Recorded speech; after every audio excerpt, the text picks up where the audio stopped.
जीव शरीर में किस जगह रहता है? ये बिल्कुल वैसा सवाल है जैसा आपके मकान है एक, और उस मकान में बहुत सारे कमरे हैं, बेडरूम है, ड्राइंग रूम है, बाथरूम है, किचन है, स्टोर रूम है। अब तुमसे ये पूछा जाए कि तुम कहाँ रहते हो इस मकान में, तो जवाब क्या होगा? कि जब जहाँ पे जरूरत होती है मैं उस रूम में चला जाता हूँ। ऐसे ही इस पूरी बॉडी में जो सुरत रूपी जीव है उसके कई स्थान है रहने के। आप सुबह उठते हो तो वॉशरूम में भी जाते हो, आप खाना बनाने के लिए किचन में भी जाते हो, आप ड्राइंग रूम में भी जाते हो, आप स्टोर रूम में भी चले जाते हो, और आप बेडरूम में भी जाते हो। कोई एक स्थायी जगह नहीं है जहां पे आप विराजमान हो। इसी प्रकार सुरत की अवस्थाएं बदलती रहती हैं। जागृत अवस्था में ये आंखों में होता है, स्वप्न अवस्था में ये कंठ में चला जाता है, उसके बाद सुषुप्ति तुरिया तुरियातीत में इसकी स्थान बदल जाता है, सुरत का स्थान बदल जाता है। लेकिन जो इसका आत्म स्वरूप है वो अचल है, वो नहीं बदलता। इसलिए उसको सुरत रूप से आत्म स्वरूप में आ जाना चाहिए, क्योंकि सुरत शरीर में फंसी पड़ी है और आत्मा शरीर से परे है। अजूनी सैपंग, जूनों से परे है। शरीर ही बंधन है सुरत का, और आत्मा ही निर्बंध है। इसीलिए सब संतों ने आत्मज्ञान बोला है। और जहां वाणी में लिखा है कि आत्मज्ञान कूप की छाया की तरह है, तो वो आत्मज्ञान जीवात्म ज्ञान की बात की गई है। जीवात्म ज्ञान कूप की छाया के जैसा है। कूप क्या है? ये कूप ही है, ये कुआं ही है, और इसमें जो छाया है वो जीवात्मा के रूप में, और कुएं से बाहर समुंदर है। इसलिए कुएं का मेंढक वो है जो जीवात्मा को सत्य मान के बैठा है, जो कभी त्रिकुटी में ध्यान लगाने लग जाता है, जो कभी कंठ में ध्यान लगाता है, कभी नाभि में ध्यान लगाता है, कभी हृदय में ध्यान लगाता है। वो है कूप की छाया। और जो असली है वो बाहर का खेल है, अजूनी, जूनों से रहित। भाई ऐसे खतरनाक सवाल मत पूछो कि मुझे भी सोचना पड़ जाए कि उत्तर देना है कि नहीं। रचना, गुरुजी आप हर किसी को रोक सकते हो, सिर्फ गुरु बनने नहीं आए हो, आप अज्ञान की छाती फाड़कर उखाड़ने के लिए आए हो। जय हो मेरे मालिक बंदी छोड़ के। ये काम तो परमात्मा का है जो मेरे सिर पे ताज रख दिया। ये परमात्मा कहते हैं कि जब हम आएंगे तेरे में पंथ हम ही चले आए, सब पंथ मेट के एक पंथ चलाएं। ये परमात्मा की वाणी है, नितिन दास की वाणी नहीं है।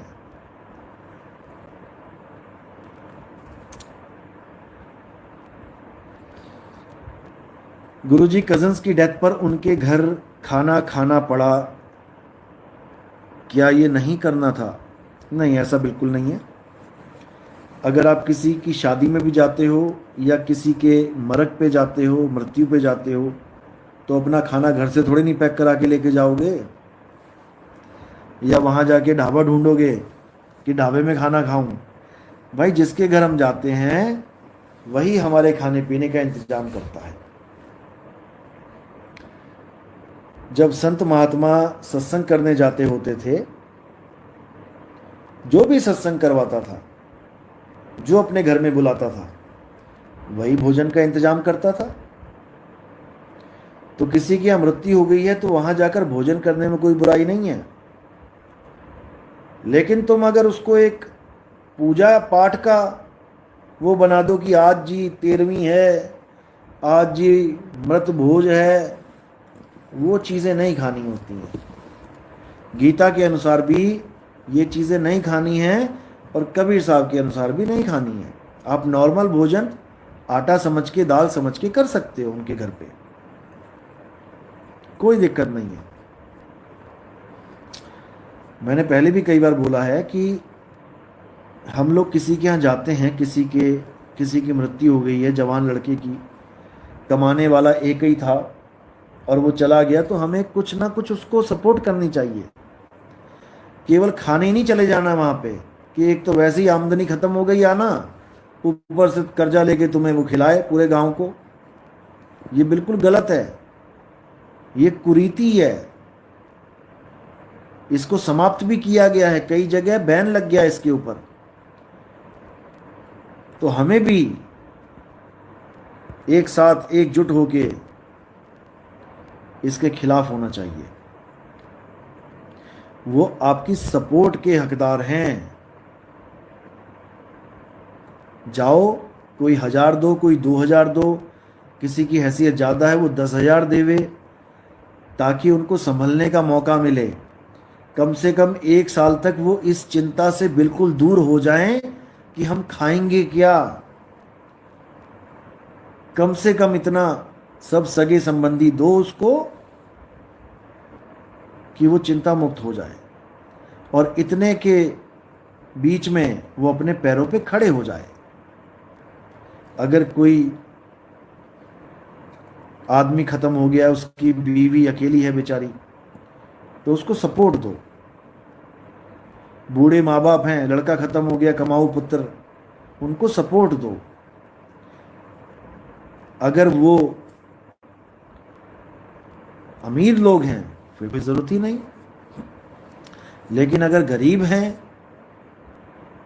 और कमाई का जरिया नहीं है तो आपको सपोर्ट देनी चाहिए, ना कि रीति रिवाज बनाने चाहिए कि तुम पूरे गांव को मृत भोज कराओ। जब कोरोना चल रहा था तो कोई ना बोला मृत भोज कराओ, किसी को कोई दिक्कत नहीं थी। कितनी लाशें आई, कितनी बिना जलाए इलेक्ट्रॉनिक बटन दबा के जयराम जी की करवा दी। वहां तो कोई ना बोला, कोई मंत्र ना पड़े।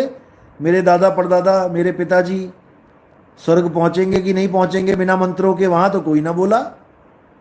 कोई पंडित जी ना गया वहां मंत्र मारने। जो अब माहौल ठीक हो गया तो फिर वही शुरू हो गया काम। अभी परसों मैं सत्संग कर रहा था वहां पे, अभी ताजा ताजा नाम दीक्षा ली एक लेडीज ने, और पूछती है गुरुजी करवा चौथ रख सकते हैं क्या। मैंने कहा बिल्कुल रख सकते हैं, लेकिन उसका कारण तो बताओ, क्या कारण है। तो कहती जी, कहते हैं पति की उम्र लंबी हो जाती है। मैंने कहा ठीक है, आप एक काम करो, करवा चौथ जिस दिन होगा, करवा चौथ वाले दिन और उसके अगले दिन आप किसी बड़े हॉस्पिटल के आगे जाके खड़े हो जाना, इमरजेंसी वार्ड में। दिल्ली में हो तो दिल्ली चले जाओ, मुरादाबाद में हो मुरादाबाद में चले जाओ, बम्बई में हो तो बम्बई चले जाओ, और वहां पे जितनी भी लाशें निकल रही हों उनकी घरवालियों से बस तुम एक सवाल पूछ लेना कि बहना तूने करवा चौथ रखा था कि नहीं रखा था, क्यों नहीं रखा। तेरा पति खत्म हो गया, वो कहेगी अरे रखा हुआ था, पूरा निभाया मैंने। लेकिन जिसने जाना है वो तुम्हारे करवा चौथ के चक्कर में नहीं रहेगा। वो कि तुमने करवा चौथ रख दिया, सुरक्षा कवच लगा दिया, अब मृत्यु नहीं आएगी। चकनाचूर हो जाएंगे तुम्हारे ऐसे व्रत जब काल आता है। कुछ नहीं देखता वो। इसलिए इन भ्रमों से भी निकल जाओ। ये करवा चौथ रख रही हो तो बेचारे की सांसें चल रही हैं, तुमने डरा डरा के मार दिए सारे पति।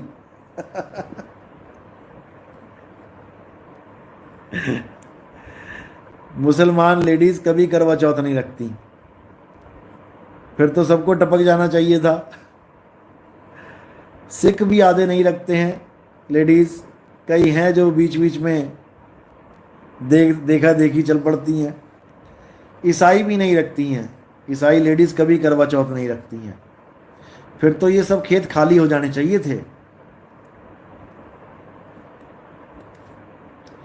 तो इस भ्रम से बाहर आ जाओ कि करवा चौथ रखोगे तो तुम्हारा पति जीवित रहेगा। जिसने जाना है उसने जाना ही है। जिसकी जब तारीख फिक्स है तो फिक्स ही है। तुम्हारे कोई व्रत रखने से उसका कुछ होने वाला नहीं है, भूल जाओ इस बात को। और जो लोग ये सोचते हैं कि शादियां गुण मिला के करवाई जाएं तो सफल हो जाती हैं, इस भ्रम से तुम भी निकल जाओ। जाओ किसी कोर्ट में, और जितने भी वहां पर तलाक के फॉर्म भरे गए हैं, केस लगे हुए हैं, उन लोगों से पूछो क्या तुमने जन्मपत्रियां मिलवाई थी, तुमने गुण मिलवाए थे? अगर मिलवाए थे और तलाक हो रहे हैं तो मिलवाने का फायदा क्या हुआ, मुझे ये बता दो। फायदा क्या हुआ? कोई कंपनी अपना माल बेचती है तो वो ये कहती है, मान के चलो कोई कोई सप्लीमेंट है, तो वो ये कह के बेचती है कि अगर हमारे सप्लीमेंट आप खाओगे तो आपको बीपी नहीं होगा, आपको हार्ट अटैक नहीं आ सकता। इतने कॉन्फिडेंस के साथ बेचती हैं क्योंकि उन्होंने प्रैक्टिकल कर रखा है। और जो पंडित जी बेच रहे हैं कि भैया गुण मिलवाओ नहीं तो ऐसा हो जाएगा वैसा हो जाएगा, तुम्हारे में डर डाल दिया, डर के मारे तुम गुण मिलवा रहे हो, और गुण मिलने के बाद भी तुम्हें तलाक का मुंह देखना पड़ रहा है, तो क्या फायदा हुआ ऐसा प्रोडक्ट लेने का जिसको लेने के बाद भी तुम्हें हार्ट अटैक आ रहा है? और जो कंपनी प्रोडक्ट बेच रही है, पंडित जी, वो लिख के तुम्हें कुछ नहीं दे रहा कि मैंने गुण मिलाए हैं, अगर तुम्हारी शादी में 1 साल तक कोई विघ्न पड़ता है तो मैं 5 गुना जितनी मेरी फीस लगी है 5 गुना वापस करूंगा, मैं धारक को ये वादा देता हूं। कोई नहीं देगा, क्योंकि अपने प्रोडक्ट पे ही भरोसा नहीं है, अपने ही प्रोडक्ट पे भरोसा नहीं है, केवल डराना जानते हैं कि बेटा ये काम नहीं करोगे तो ऐसा हो जाएगा। लेकिन उनको पूछो, महाराज जी अगर हमने आप वाला काम कर लिया और अगर फिर भी ऐसा हो गया तो क्या होगा, तो हम क्या एक्शन ले आपके ऊपर? गर्दन झुक जाएगी, गर्दन झुक जाएगी, लेकिन मुंह से एक शब्द नहीं निकलेगा कि कुछ लिख के दे दें कि हां आ जाना मेरे पास 1 साल से पहले कुछ हो जाए तो। क्योंकि उनको खुद अपने पे भरोसा नहीं है, अपनी गणित पे भरोसा नहीं है। ये बिजनेस केवल डर का है। अच्छे अच्छे रिश्ते निकल जाते हैं हाथ से केवल जन्म पत्री ना मिलने के कारण, और 50 रिश्ते निकल जाते हैं, उसके बाद जो रिश्ता मिलता है जन्म पत्री मेल के, वो 3 महीना भी ना चलता। फिर कहती है हाय मेरी किस्मत, मेरे लिए तो इतने बड़े रिश्ते आए थे तो क्यों फंसे थे पाखंडवाद में, कर लेते।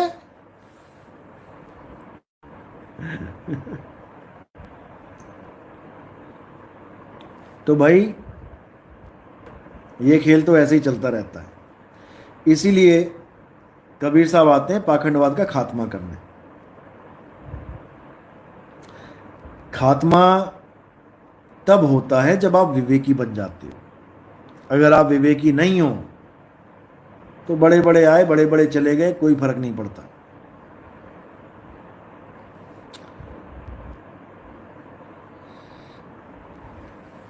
चलो